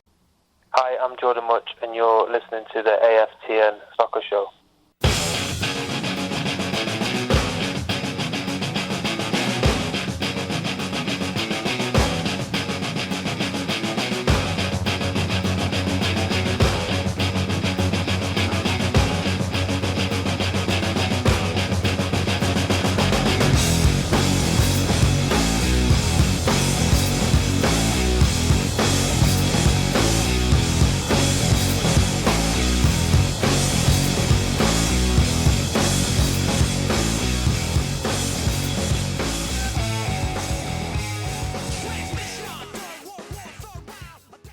Rage Against the Machine, Guerrilla Radio. Like the best song I think we've ever played on this show. I honestly don't understand how they could possibly even work the boards. I know they're clever and all, but they've got big paws. It's like, how? The Guerrilla Radio. Oh, Guerrilla Radio. Well, it's spelled differently. Oh, I like gorillas. And that's the name of the song, not the name of the band either. I think Zach's just got the joke. I like orangutans. Anyway. Talking of monkeys. Oh, man. You're listening to the AFTN Soccer Show on CITR Radio. If you're in your dorm room having a lonely Thanksgiving, we hope we've brought something to your life. Do you know what?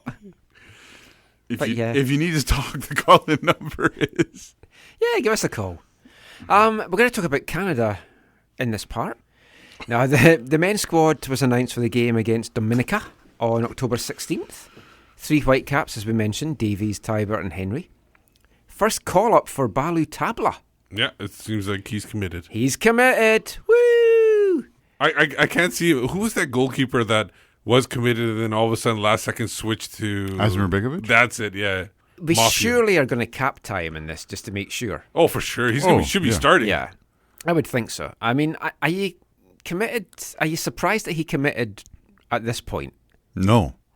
This is the point you expect him to commit. He for people who don't know his story, right? He's from he has ties to the Ivory Coast, right, through his family. Yeah. So I think he was born there. I think he was born there and raised in Canada, and raised in Montreal area. I think he mentioned he came at 8 years old or something like that. Okay. If I'm not mistaken. So yeah, sorry, I don't know all the details of the story, Yeah. but basically he was a young player at the Impact when Drogba was there. Yeah. And so Drogba, I think, whispered in his ear. Yeah. Said, hey, come and play for Ivory Coast. You can help make us great again or whatever. Oh, that's sorry, bad phrase. Help make us, return us to our former glories. Hat? No, he did not have a hat. Yeah, so I think that he was speaking to his ear about that. But then they didn't qualify for the World Cup, which was one thing. 2, Canada got the 2026 World Cup. So in his lifetime, he knew if he played for Canada, and he continued to perform, obviously, he's guaranteed a World Cup to play in. Plus, when then you look at the even though they sort of came up at the same time, the elevation of Alphonso Davies in his play, and the fact that he was sold to Bayern Munich, he sees like there's somebody that he can run with, on the team and everything like that. I think so. I think all those things coming together make a lot of sense of this timing. And it's great because it's not like he's signing up right before like a final of a tournament, right? Like it's like, no, he's saying I'm going to... He's playing against Dominica. So it's still cap tied. Yeah. Well, yeah. But the bigger thing is for me, and I said this last week, the potential, because we've talked about this even with Vancouver, with the Whitecaps, right? Like sometimes you need to do things at the lower levels, the younger levels of your club, in this case the national team, to help spur on things with your first team. And I'm really interested to see if there's any chance of guys like him and Alfonso playing for the U20s and U20 World Cup qualifying and or the Olympic qualifiers. Because I think those, like the potential for them to go there and do well and raise the profile in our country and for themselves, raise their own profile. Remember, Ballou's only signed to a Barcelona Ballou is signed to a Barcelona B contract at the time. At this time, so I would think he's more likely to get released than possibly Fonzie if Fonzie was playing in the first team. True. Herdman's talked previously. He talked about it during the Whitecaps game in a very bizarre interview in TSN where they were actually interviewing him during the match. Oh, was it halftime? Or it was just after the second half started. After the second half started. They were talking to him during the match. I saw him there on the screen, but yeah. Just very weird. But he has talked about the message that he has for these guys is that they've got a chance to really make history with Canada.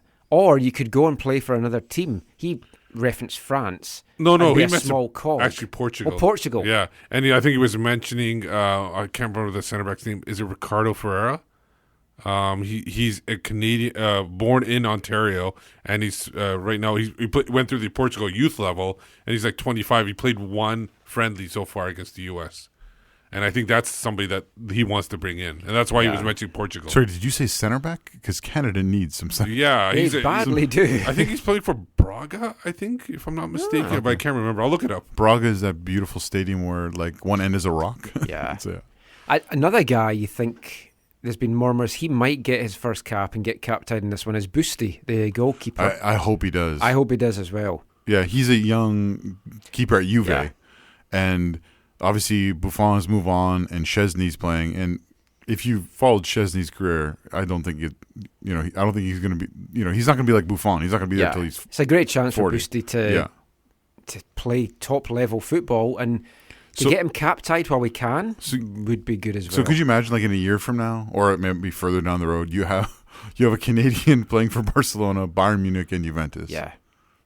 Don't forget Liverpool. Yeah, possibly. As Liam, much right? as I hate Glasgow Rangers, it's like it's a big team as well for Scott Arfield and stuff. But he's not young. One guy true. One guy that's back with the club is talking David of not Edgar. young. David Edgar comes back into in the lineup. I think he's playing for Ottawa right now. Yes. Yeah. It makes me furious. I'm really pleased to see Edgar back. so happy for I him. honestly think that if he didn't get injured in that freak accident, the hit and run or whatever it was, that I think he'd still be, well, maybe not still be with the Whitecaps, but at least have played that 1 year with the Whitecaps and then maybe going back to Europe or something. I would still have kept him here. I that accident really set him back. He went away. I know, but still keep him here, especially when you look at what's happened with our defence this year. I would have kept him instead of bringing in Henry or Aja even. Yeah, but we also know, without going into details, we know they had other plans in yes, previous off seasons. Yeah, you talked about needing Canadian defenders. Apart from this guy, are there any Canadian defenders out there that? Well, we mentioned Ricardo Ferreira. He's born in Mississauga. Actually, I saw he's a part of the TFC academy, and then he went to AC Milan on a free transfer. Then eventually went to Portugal. There's also the kid, and I don't know how much of a chance they have. The one that was born in Calgary, plays for Chelsea, but is on loan somewhere. I can't remember his name. It's a name that I probably will mispronounce. Yeah, I remember. Who you're talking it starts with a T, the last name, but I can't remember his name. But that would be a guy you would want to go after because he's kind of in that Alphonso Davies age group. But he did he started for England on the U21 World Cup team that won the World Cup. So it's going to be pretty hard to get that guy into your lineup. But again, that's going back to what Herdman says. You're a small cog in England, or you can actually create history. He did play for Canada too, in a win against England, and then Marcus Rashford got in his ear and got him to England. So it's an exciting time. It would just be great if we had what looked like a solid defence to go with it all. There's that other guy, I don't know if he's played for Italy, Cristante or something, Brian Cristante. Oh, yeah. I don't know if he's played for Italy yet. I can't remember what his status is. Yeah. But the more that you're attracting these players, then the more chance that some of them might want to make the move back. So, I mean, we'll see what happens with that. That should be an interesting game. Should be an easy win for Canada. Something that's got it a bit tougher. The women just now, they're in World Cup qualifying down in Edinburgh, Texas. Bizarre name for a place. Don't know what happened to the H. Yeah, well, do you think it was supposed to be Edinburgh? I think it was, because the Americans pronounce Edinburgh, or Edinburgh, some of them say. So I think that was what it was probably based on. But Christine Sinclair tweeted some stuff out just before the tournament got underway. A little bit critical of the CSA for not... She felt they weren't publicising the tournament, and it was just publicising the men constantly. So I can understand that perspective, and I think there's some validity to it. I think on the other side of things, I think what the CSA is trying to do is the games in Texas for the qualifying for women is in Texas. This game coming up next week is in Canada, and they need to sell tickets. And tickets to sales are not going super great. Like, I think they're somewhere between... It's not surprising, though. Yeah, they're somewhere between 6,000 and 10,000, right? And so I think that was the heart of them Imagine hyping if you up had the a game game like that at BC Place, what we would draw here. We can only dream... Well, so talking to some people in the Canadian supporter community, like some of the things they talk about, like the questions, like... Yeah, the price for this match, I think, is probably higher than you would like to see for the level of competition / opponent. Yeah. Dominica played in Toronto like a year or two ago, or whatever it was. World Cup qualifying. Now Toronto hasn't had a game since it's been a little while. They had was it a friendly? Or they had a game But they're not. There shouldn't be exhaustion in their community for Canadian games. But it's hard to explain, I think, to some people about the Nations Cup as well. So I mean, it's a new competition. But that's the thing. It's like a glorified friendly. You should say it's a qualifying for the Gold Cup, right? That's in part what it's doing, right? And they could see a team and seeding for in World red Cup. at their home win a game. No, but the bigger thing, and this is what they have been promoting, is Tabla's coming, Davies is going to be here, like that kind of stuff. What I would also say, though, is John Herdman has made himself available to lots of conference calls before all the squad announcements. There has not been any conference call with the new coach, Kenneth. Oh, right, for the women. Yeah, right, for the women. So there's been nothing like that. So the player availability was get in touch, and if you want to speak to folk, we'll see what we can do. What's his name again? Kenneth Holler or something. What's your frequency, Kenneth? Now, if we ever get him, we can use that as our intro song. Totally. But the women did get off to a good start.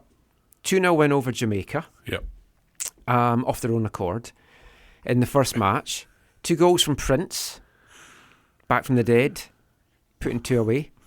Hitting a bit of a purple patch, I feel. They've got Cuba on Monday.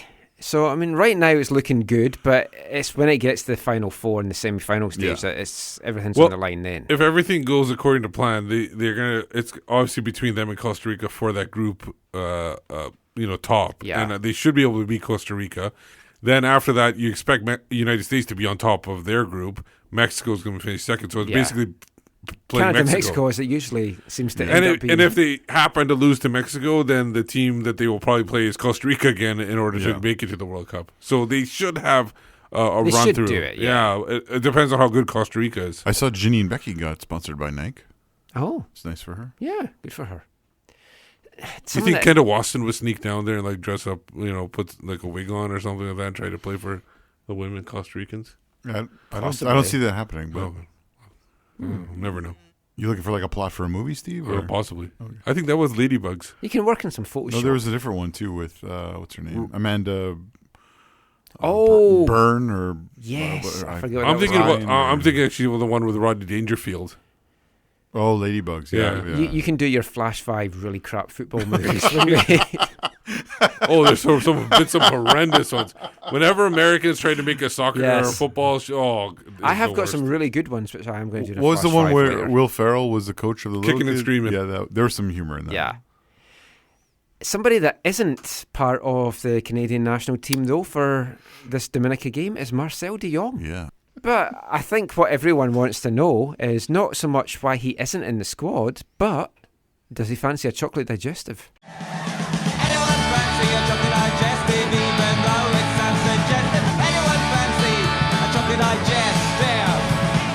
So you're sitting at home at night, Marcel, and you decide to have a hot beverage. What would be your hot beverage of choice? Coffee, tea, or something else? Definitely tea. I'm not a coffee guy. I never drink coffee, so tea for sure. And do you like biscuits, cookies? Do you have a sweet tooth? Yeah, I kind of have a sweet tooth. A lot of biscuits, and we always go to this Dutch store in Vancouver, and we buy our Dutch cookies. Strip waffles. Yeah, that's the one. So far for us. Yeah. We've got a Dutch guy that listens, and he sent us some strip waffles, and I can't remember what the other ones were. Little kind of cinnamon things. Yeah. I forget what they're called now. Yeah, I'm not sure. But yeah, they were delicious. Yeah, you put them on a hot cup of tea, put them up there, and it melts a little bit. It's perfect. Awesome. Anyone fancy a chocolate digestive? Anyone fancy a chocolate digestive? Anyone fancy a chocolate digestive? Even though it sounds suggestive. Anyone fancy a chocolate digestive? I'm David Edgar, and you're listening to the AFTN Soccer Show.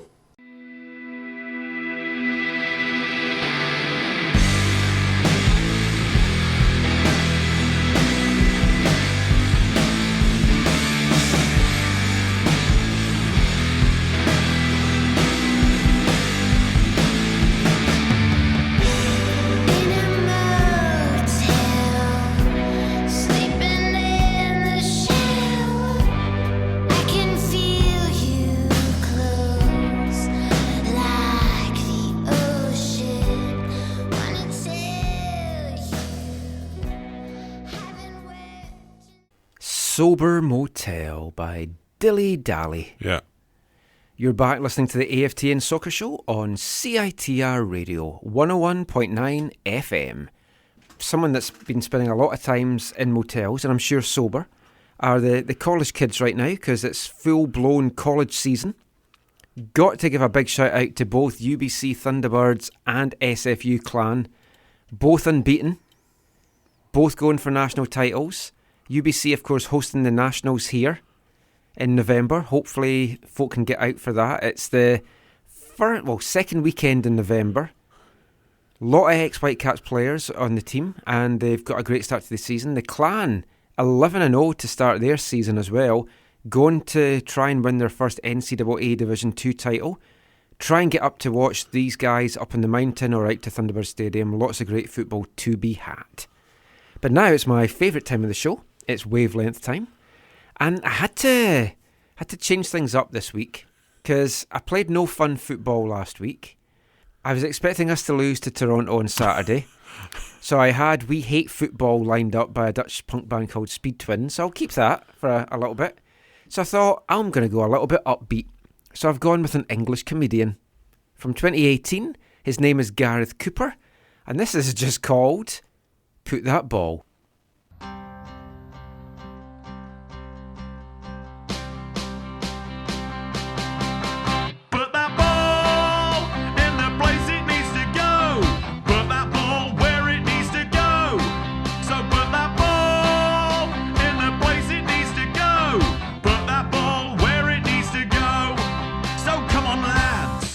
We're at a sport, and all I know is that's a ball.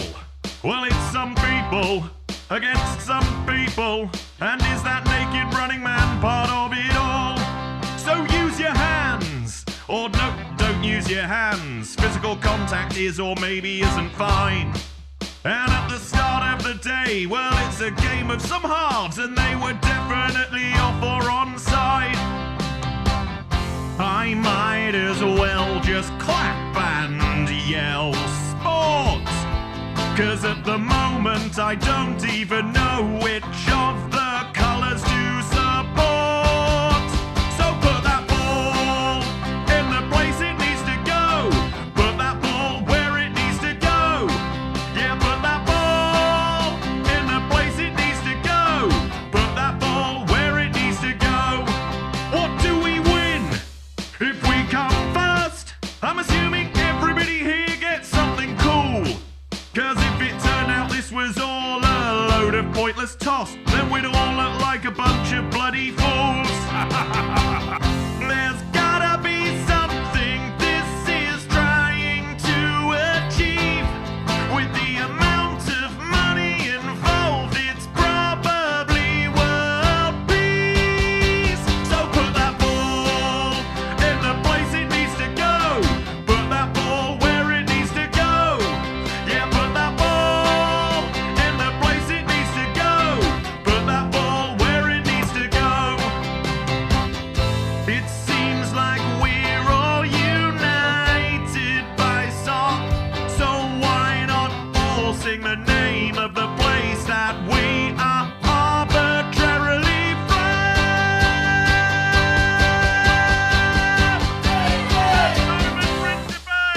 He's lining up. He just needs to put that ball in the place it needs to go. She's past one. She's past two. She strikes. Oh, and what a magnificent putting of the ball in the place it needed to go. So put that ball in the place it needs to go. Put that ball where it needs to go. So put that ball in the place it needs to go. Put that ball where it needs to go. So put that ball in the place it needs to go. Put that ball where it needs to go. Yeah, put that ball in the place it needs to go. Put that ball where it needs to go.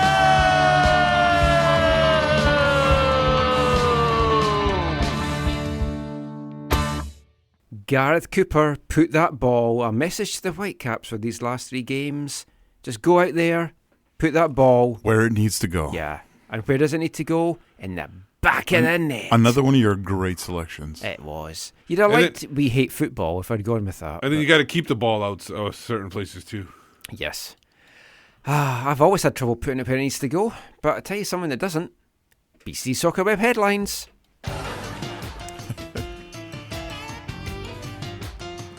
Are we back to BC Soccer Web No, headlines? he's not back yet. Yeah, he's still. He's in France or something. So, This is Steve's headlines. Pander's Pick Headlines comes to you in conjunction with StevePander.com. Please, Bill, come back. Your one-stop guy Come that back to us, spends Bill. hours playing his PlayStation and ignoring his kids, forgetting to pick them up. No, I picked them up. They got picked up on time. But you were late. Spider-Man was fantastic. Great game. Really top notch. Okay, so we got a few headlines. It's really rubbed off him. He's got webbed feet now. Yeah. A few headlines here. Follow up from before. Danish FA has agreed on a 6-year pay deal with the Players Union. So we won't see any of the football tricksters, lawyers, and dentists. What about the little guy that does the lure pack ads? Maybe no. I don't So there's a chance for David Osted. Oh, possibly. Yeah.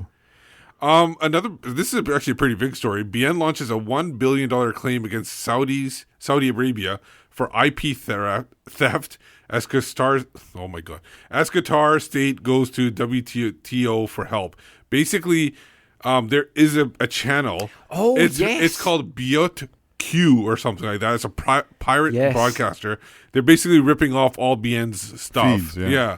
And so they're apparently they've obviously put in a claim for that. There's also the FIFA Premier League, Europa, La Liga, France League 1, Serie A. There's other sports too, Motor One. VMSL?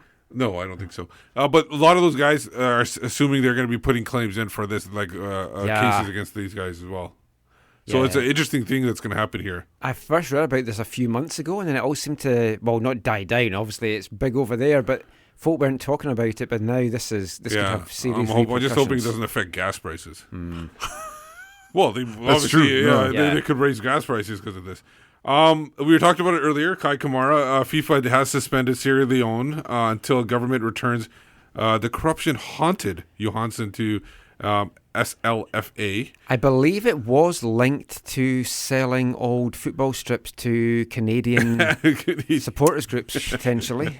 No, I don't think it has anything to do with that. The head of the FA is a woman. Yes, it's like the first. Her name is Isha Johansson. Yeah.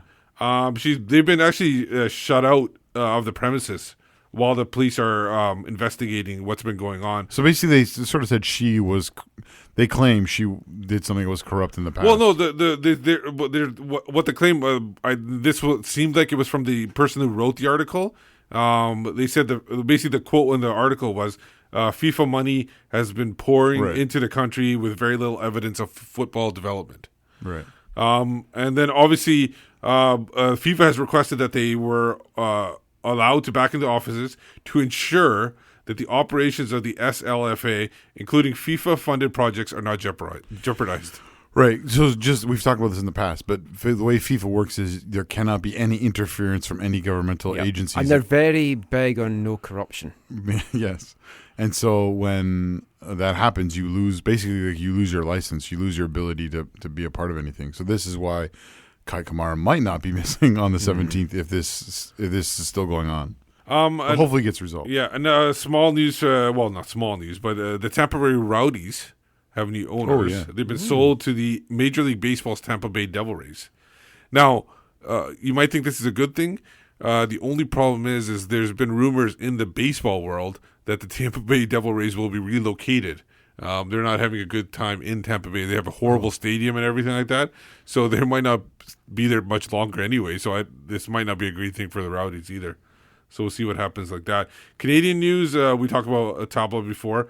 But CPL news, Forge FC has named their coach and technical director, same guys from Sigma FC. Yeah. Bobby Smirnotis. I'm hoping I pronounced that right. You just call him Bobby. I'll call him Bobby. Bobby S. But he's built a Mississauga-based powerhouse, a youth academy, which we named Sigma FC. They call it one of the sports, in North America, actually, one of the best development programs out there. Players that have come out of there is Kyle Laren, Kyle Becker, and other guys named Magical Kyle. James. Magical James. He was also came out. Whatever happened to what's his name? His last name was Welshman. Emery Welsh? Is he at still Salt Lake? He's somewhere. He is with Cincinnati, or he was with Cincinnati. Okay. He went to Toronto then, or he was in Toronto at some point. Anyways, he's a Sigma guy. Yeah, so it's good. What do you guys think about that? But he's not really a well-known person. No, but Sigma have been doing amazing stuff for years. So obviously Ontario people, the soccer community knows him. Canada-wide, he's not as well-known as, like, as Stephen Hart or some of the other guys that were named. So it seems like they went for somebody, not a name, but somebody that can develop. Yeah, develop and has good connections in the development world. Apparently, Emery Welshman is still playing for FC Cincinnati. Oh, Cincinnati, okay. It'll be interesting to see how that plays out at Forge. I think what they've chosen to do is kind of go with the English model, where the most of the CPL clubs basically is the manager is also the GM essentially. Yeah. Which is not the continental European model. So it'll be interesting to see what happens. That your headlines? That's it. That's wow, it. Come back, Bill. So yeah, we need you, Bill. We need Bill more things to talk about. Right, well, we've made the time up that we'd overrun, so that's good. So just let everyone know where they can find you online. You can find me on Twitter at WhitecapsBead, but no point calling me because I'll be looking for headlines. For me, it's at Zachary Am, and I'm a part of the Movement Curva Collective. And Steve says he's looking for headlines. No, we know he's playing PlayStation and he's playing with Spider-Man. That's why I need Bill back. Yeah. Anyway, I'm Michael McCall. You can follow me on Twitter at AFTN Canada. Read our stuff away from the numbers, aftn.ca, and give us a follow on Instagram at AFTN Soccer. Anyway, we will be back next week. Until then, thanks for listening. Take care, and mon the Caps.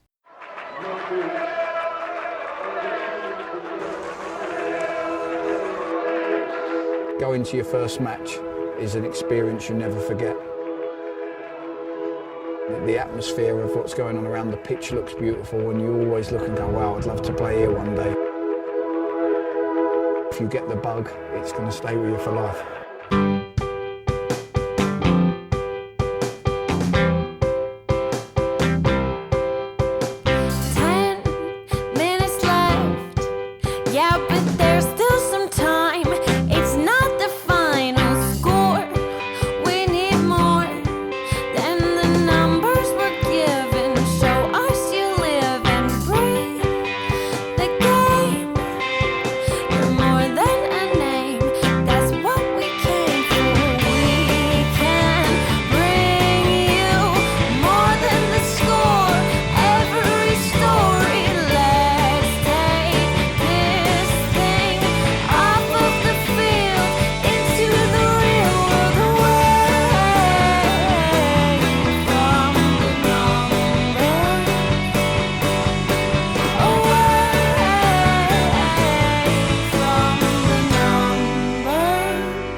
AFTN.